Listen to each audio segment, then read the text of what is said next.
ብሶ የቀረው የትርስቴ ገዳይ ዛሬ እንግዲህ የምታወጣው ጠበቃ ሳሮን ብቅ ብላላታለች ማለት ነው። እኔ የትርስቴ ደም አፋሽ ብያታለሁኝ ካሁኑ ማለት ነው። ከሪስፔክተሩ ጋር እንግዲህ ሆና የትርስቴን ገዳይ ዳር እንደምታወጣውና ሚኪንም ተንኮሉን እንደሚያወጡበት ብሩኬም ነፃ እንደሚያወጡበት ግልጽ ነው ማለት ነው። ዛሬ ያየነው እንግዲህ አቃቢ ህግ ሳሮን ማለት ነው የትርስቴ ሞት ለምንድን ነው እንደ ሞት ያላያችሁት በማለት እንግዲህ ኮስተር ብላ ተታናገራቸው አይተናል ማለት ነው። ወይዘሮ ሂሩት እንግዲህ ብሩኬ ማስገደሏን አልተወችውም እንደቀጠለች ነው። ከብሩኬ ገዳይ ጋር ተከፈለችው ሰውዬ ጋር ተገናኝታ ነበረ። ለምንድን ነው የዘነጋኸው?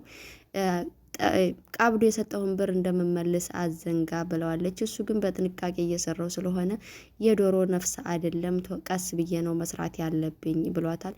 እሷን መዘንጋት የለብህም ብሩኬ የማይጠቅም ሰው ነው ገላግለው ስትል እንግዲህ አስጠንቅቀዋለች።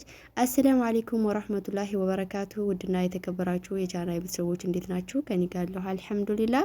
እንዲሁም ክርስቲያን ወገኖቼ ሰላም ጤና ይስጥልኝ ብያለሁ። ለቻናል አዲስ የሆናችሁ ሰብስክራይብ ያደረጋችሁ ቤተሰብ ሁኑ። እንዲሁም ነባሮቹ ላይክ ሼር ያደረጋችሁ አበረታቶኝ። ኪያ ድራማ እንግዲህ ዛሬ ክፍል 49 ላይ ደርሰናል ማለት ነው። በጣም የሚጥምና የሚጣፍጥ ድራማ ነው የዛሬው በተለይ ማለት ነው። እኔ የዛሬውን ክፍል በደንብ ሀቅ የሚወጣበት ሀቀኞች የመጡበት ብየዋለሁ ማለት ነው። የትርስቴ ሞት እንግዲህ ለምንድን ነው ተድበስብሶ የሚቀረው? በምንስ ጉዳይ አድርጋችሁት ነው እስካሁን ፍርድ ቤት እንዳላቆመው ያደረጋችሁት? ብላለች እንግዲህ አቃቢ ህግ ሳሮን ማለት ነው።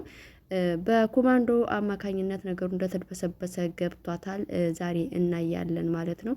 ወይዘሮ ሂሩት እንግዲህ ለብሩኬ ልጆች ለሄቨንና ለካሊቡ አባታችሁ ሊስትሮ እየጠረገ ነው ባለቻቸው መሰረት እሱም ብስኩትና ሾኮላታና ዳቦ በጠረጉበት በገዙት ሊሰጣቸው ወደ ላይ እንደወጣ ነበር ባለፈ ያየ ነው ማለት ነው።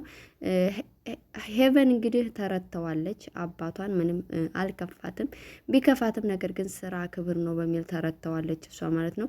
ካሊቡ ግን ለምንድን ነው ሊስትሮ እየጀመርከው? እኔ በትምህርት ቤት ጓደኞቼ ይሳለቁብኛል፣ አንተ የሊስትሮ ጠራጊ ልጅ እባላለሁ በማለት እንግዲህ ተቆጥቶ ሾኮላታውንም አልቀበልም ብሎ አባቱንም በስነ ስርዓት ሊያናገረው አልቻለም ማለት ነው።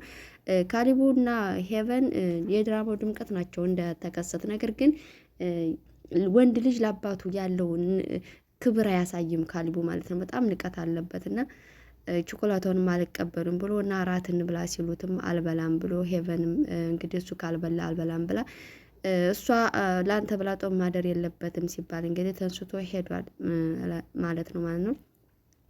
እንግዲህ ኮማንዶው የፊፊ አባት ማለት ነው እንደዛ ድብድቢያት ራሱ ለምንድን ነው ያላወጣችው? ከማን ጋር ፍቅር ጀምራ ነው? እኔ ኮማንዶ መሆኔን አላወቀችም፣ እደርስበታለሁኝ እያለ እንግዲህ እየተበሳጨ ባለበት ሰዓት አቃቢ ህግ ሳሮን ወደ መስሪያ ቤቱ ወደ ቢሮ ታቀናለች ማለት ነው። ለምንድን ነው የትርስቴን ጉዳይ የዘነጋችሁት? ምን ደረሳችሁ? እኔ እኮ ተጨባጭ መረጃ ፈልጌ ክሱን መመስረትና መቆም አለብኝ። የትርስቴ ቤተሰቦች ፍርድ ይፈልጋሉ። ነገሯ ተድበስብሶ መቅረት የለበትም። ምን አደረሳችሁ ትለዋለች። እንግዲህ በደረስነው መረጃ ብሩኬ አንደኛ ተጠርጣሪ እንደሆነ ብሎ ይነግራታል። እንዴት ብሩኬ አንደኛ ተጠርጣሪ ሊሆን ቻለ? ብሩኬ እኮ ለብሩኬ የተተኮሰ ትኩስ ጥይት ነው እሷን እንደገደላት ነው የሚያሳየው ብላ እንግዲህ ሪስፔክተሩን አንስቶ የተከውን ሪስፔክተር ያመጣላታል ማለት ነው። እሱም የደረስንበት መረጃ ብሩኬ እንደሆነ ነው ይላታል። እሷ ግን በጨራሽ ልትቀበለው አልቻለችም። ሪስፔክተር ያኛውን ለምንም አነሳኸው ብላ በጣም ተቆጥታ ነበረ። እሱ ነው እኮ የትርስቴን ጉዳይ የያዘው ብላ አስጠርተው ነበረ። ያን ጊዜ እንግዲህ ፊቱ ተቀያየረ ኮማንዶ ማለት ነው። ምክንያቱም ከሚኪ ጋር ብዙ ሴራ ነበረው ማለት ነው። እንግዲህ ሪስፔክተሩ ያለውን መረጃ ሁላ ይነግራታል ማለት ነው። እኔ መረጃው ሁላ ደርሶ የነበር ነገር ግን ከስራው ላይ ስለተነሳሁኝ ምንም ማድረግ አልቻልኩም። ብሩኬ የትርስቴን ገዳይ ሲተኩስባት ስላየ ፎቶውን አሳይቶ ነበር ይላታል። ለምንድን ነው ይህንን መረጃ ታዲያ የደበቅከው ትለዋለች። አይ ከስራው ስለተነሳው ነው ትላለች። ደግሞም ኮማንዶው እነሱ ቤት ሌባ ገባ ተብሎ ተደውሎለት ሄዶ ነበረ። ሌባውም የትርስቴ ገዳይ ነበረ ትለዋለች። እና ለምንድን ነው አንተ ሄደህ ስትለው አላገኘሁትም ነበር፣ አምልጦ ነበር ያገኘሁት ይላል። እንግዲህ በጣም በተደናገጠ መልኩ መረጃ ያወጣበታል ማለት ነው ሪስፔክተሩ የኮማንዶውን። እሷም እንግዲህ በቅርቡ ቀን መረጃውን እንደሚያቀርቡላት አስጠንቅቃቸው ትወጣለች። ሪስፔክተሩ ቢሮ ማውራሽ አለኝ ብሎ እንግዲህ ሪስፔክተሩ የሚኪንና የኮማንዶውን ግንኙነት በደንብ ይነግራታል ማለት ነው። እሷም ለምንድን ነው እንደዚህ የሚያደርገው? ከታወቀበት እኮ ከአመቅመቅ ይወርዳል ትለዋለች ኮማንዶም። እሱም እሷ ስትወጣ እንግዲህ መጥቶ እሱ መረጃ እንዲያሰባስብ ፍቃድ እንድትሰጠው ይጠይቃል ሪስፔክተሩ ማለት ነው። እሷም ፍቃድ ሰጥተው ለአንድ ሳምንት ብላ ካላመጣህ ግን አነሳባሃለሁ ብላው ትወጣለች። ኮማንዶ እንግዲህ በእኔ ስር መሆንክን አትዘንጋ ብሎ ቢሮ ገብቶ ለማስፈራራት ይሞክራል። ነገር ግን እሱ የግል ጉዳይ ነው ያወራ ነው ብሎ ለመሸወድ ይሞክራል ማለት ነው።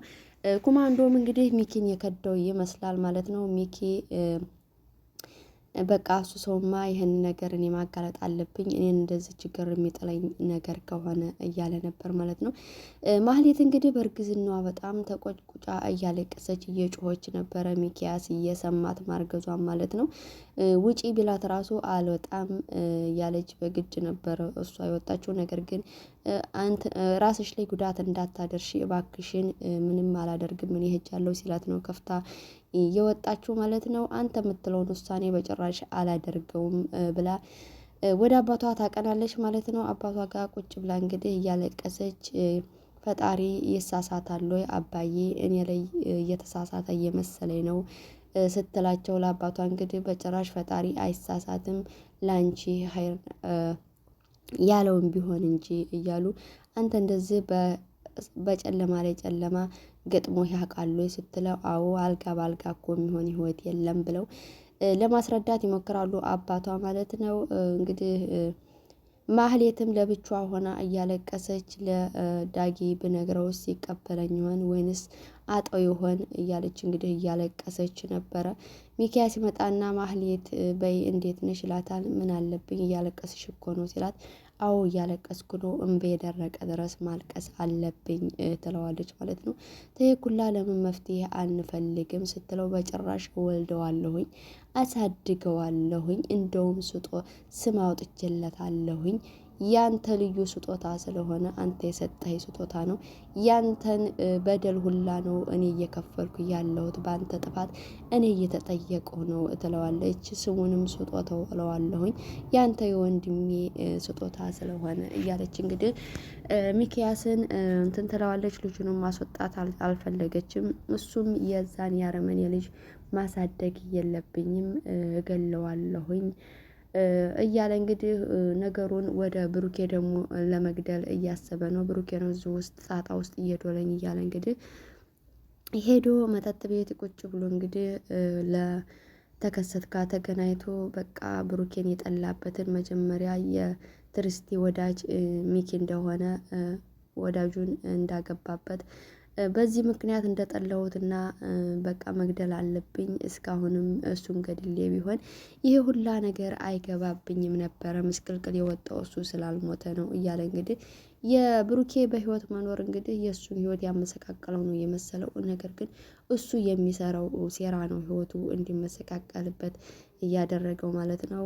ምንድን ነው ምን ሆነህ ነው እያለ እንግዲህ ተከሰት ለመጠየቅ ሞከረ። ማህሌት እኮ አረገዘች ይለዋል። ከዛ ካረመኔ እኮ ከነፍሰ በላ አረገዘች ሲለው ኧረ እባክህ ታዲያ ምን አልክ አንተ ሲለው እሷ በጭራሽ እንደማታስወርደውና ነግራኛለች፣ እኔ ደግሞ መወለድ የለበትም እያልኩ ነው እያለው እኔ መላለኝ ይለዋል ማለት ነው።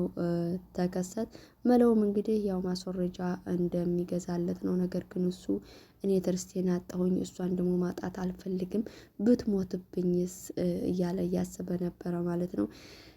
እንግዲህ ጠበቃዋ አቃቢ ህጓ ሳሮን እንግዲህ የትርስቴን ጉዳይ በደንብ ፈተተት አድርጋ በዚህ በሳምንት ውስጥ ሁሉም መረጃቸውን አቅርበውላት ወደ ፍርድ ቤት ማቆም እንደምትፈልግ ነግራቸዋለች። ኮማንዶም እንግዲህ ብሩኬን ከርቶት ሪስፔክተሩ በደንብ አጣርቶ እዳር ያወጣዋል ብለን እናስባለን። ብሩኬም እንግዲህ አባታችን ለምን ጫማ ተጠርጋለ ብለው ሲጠይቁት እኔ ከመለመን ሁልጊዜ የሚኪን እጅ እያየው መኖር የለብኝም። ስራ ያስከብራል፣ መስራት አለብኝ። እየሰራሁኝ እናንተን ፍላጎት ማሟላት አለብኝ ይላቸዋል ማለት ነው። ለምንድን ነው ብሩኬን የማትገለው ይለዋል ካሌብ ማለት ነው። እሱም እንግዲህ ብሩኬ ሚኪን ገለህ ለምን ገንዘብህን አትወስድም ነው። ነገር ግን በዚህ እድሜው አንተ ስለ ገደላ ማሰብ የለብህም፣ እባክህ ይህንን ነገር ከጭንቅላትህ አውጣ ብሎ ለማረጋገጥ ይሞክራል ማለት ነው። ጋሽ ዘነበና ብሩኬ እንግዲህ ወደ ስራቸው ያቀናሉ ማለት ነው። ስራቸውንም እንግዲህ እየሰራሩ ሙዝ በዳቦ እንግዲህ የዶክተር አብይ ንግግር ቀጥሏል ማለት ነው። በየቦታው ሙዝ በዳቦ እየተበላ ነው ማለት ነው። እየበሉ እንግዲህ የወይዘሮ ሂሩት ጉዳይ በጣም እንዳናደደው እና በጣም እያበሳጨችው እንደሆነ ለጋሽ ዘነበ ይናገራል ብሩኬ ማለት ነው። ጋሽ ዘነበም እንግዲህ እባክህን እሷ እኮ አዘን ስለተደራረበባት ነው እንጂ ጥሩ ሰው ትመስላለች ይላሉ ጋሽ ዘነበ። እንግዲህ ያው ሁሉን ነገር ማለቅለቅ ታቋቸዋላችሁ አይደለም? ያለቀልቃሉ፣ ለሚኪ ያለቀልቃሉ፣ ደግሞ ሂሩት እያለቀለቁ እንግዲህ እንዴ ጋሼ ምን ዋነው ጥሩ እናንተ አንተና ሚጣንም እኮ ስትናገራችሁ ነበር ይላቸዋል ማለት ነው። አዎ ስትናገረን ነበር፣ ግን ያው ከሀዘኑ ጋር የተደራረበባት እንደገና ደግሞ የልጇ ገዳይ ጋር አብራ እየኖረ ያ እንደሆነ ብዬ ነው እኔ እንግዲህ እባክህን ጋሼ በቻልከው አቅም ሁለተኛ እንዳትናገረኝ አስረዳልኝ ይላል ብሩኬ ማለት ነው። እኔ ሊስትሮ ጫማ ተሸክሜ ከምዞረው ከሚደክመኝ ይልቅ የእሷ ነገር ነው ያሰለቸኝ ይላል ብሩኬ ማለት ነው። እሷ ጭራሽ ነው ሊገልህ መሆኑን ቁባ የለህም አንተ ከገዳዩ ጋር ጨርሳ ተነጋግራለች። እሱም በቅርቡ እያጠና እንደሆነ ሊስትሮም እንደምትሰራ መንገድ ላይ ቆሙ አይተውሃል ማለት ነው። ነገር ግን እዚህ ድራማ ላይ በጭራሽ ምንም ቢፈጠር እንደ ትርስቴ ደግሞ ብሩኬ መሞት የለበትም ነው የምለው እኔ ሀባይቦቼ። ምክንያቱም አሁን ላይ የትርስቴን ሀቅ የምታወጣ መጥታለች። በጣም የዛሬው የኔ የዛሬው ፓርት ማለት ነው የዛሬው ክፍል 49 በደንብ ተመችቶኝ ነው እንትን ያልኩት። ምክንያቱም እውነት ተደብቃ የለባትም አውጡ እያለች እንግዲህ የምታፋጠጥ መጥታለች ማለት ነው። የሚኪያስ ጉዳይ እንግዲህ የብሩኬን ትርስቴን ቀማኝ ብሎ ስላሰበ የብሩኬን እህት እንድትደርስ ያደረጋት ሚኪያስ እንደሆነ እንግዲህ ለተከሰተ ተናግሯል ማለት ነው። የሚኪያስ ሴረኛነት እንግዲህ በብዙ መንገድ እንደሆነ መረዳት አለበት ማለት ነው። እንግዲህ እየጠጡ እያሉ ያንን መድኃኒት ገዝቶለት ይመጣል። ያንን መድኃኒት ይዞ ወደ ቤታቸው እንግዲህ ሰክረው እየተንጀላጀሉ ይገባሉ ማለት ነው። ማህሌትም እንግዲህ አባቷ ጋር ሆና ለምን ምግብ አትበይም ልጄ ባክሽን ብይ 2 ቀን ሆነሽ እኮ እያሉ እሷ የጽንሱ ጉዳይ እያሳሰባት እየተከዘች ነበርና እኔ አልበላም በቅቶኝ ነው ብላ እያለች አባቷን እንግዲህ እሳቸውም ኧረ እኔ አንቺ ካልበላሽ አልበላም እያሉ ሚኪያስ እንግዲህ ያንን መድኃኒት ይዞ መጥቶ እህቴ እንዳላጣሽ ብቻ ግን ልጁ መወለድ ስለሌለበት ነው እያለ ከጁዝ ጋር ቀላቅሎ ይሰጣታል ማለት ነው። ያንን ጁዝ እንግዲህ በአባቷ ፊትና በወንድሟ ፊት ትጠጣዋለች። ይገላት ይሆን ወይንስ ልጁን ያስወርድላት ይሆን? ሀባይብ አብረን የምናይ ይሆናል። በጭራሽ ብሩኬ መሞት የለበትም። በማንኛቸውም ጉዳይ የእሱ ሀቅ እንዲወጣ እርዱት ነው የምለው እኔ ሀባይቦቼ። ሪስፔክተሩ ግን በደንብ ሀቅን ስለሚፈልግ አሁን ደግሞ አቃቢ ህጓ ሳሩን ትረዷለች ብዬ አስባለሁኝ። የብሩኬ ሀቅ በቅርቡ ይወጣለታል። ከሬስቶሮም እንግዲህ ወጥቶ ልጆቹን ያኮራል ብዬ አስባለሁኝ። ሀባይቦቼ በቀጣይ ክፍል እመጣለሁኝ። እስከዛው ድረስ ደህና ቆዩልኝ። ባይ ባይ። ሀባይብ እንግዲህ ዛሬ ማለት ነው ሳላላችሁ ማለፍ ያለብኝ ከክፍል 1 ጀምራችሁ የተከታተላችሁ እንደ ዛሬው ክፍል እስኪ የተመቻችሁ ኮሜንት ላይ አስቀምጡልኝ ማለት ነው። እኔ እንደ ዛሬው የተመቸኝ የለም። ይህን ሳላላችሁ አላልፍም ብዬ ነው ሀባይቦቼ። ወዳችኋለሁኝ። ግን ላይክ እንዳይረሳ፣ ላይክ እንዳትረሱ፣ ሰብስክራይብም አድርጉ። ሰምታችኋል ዋ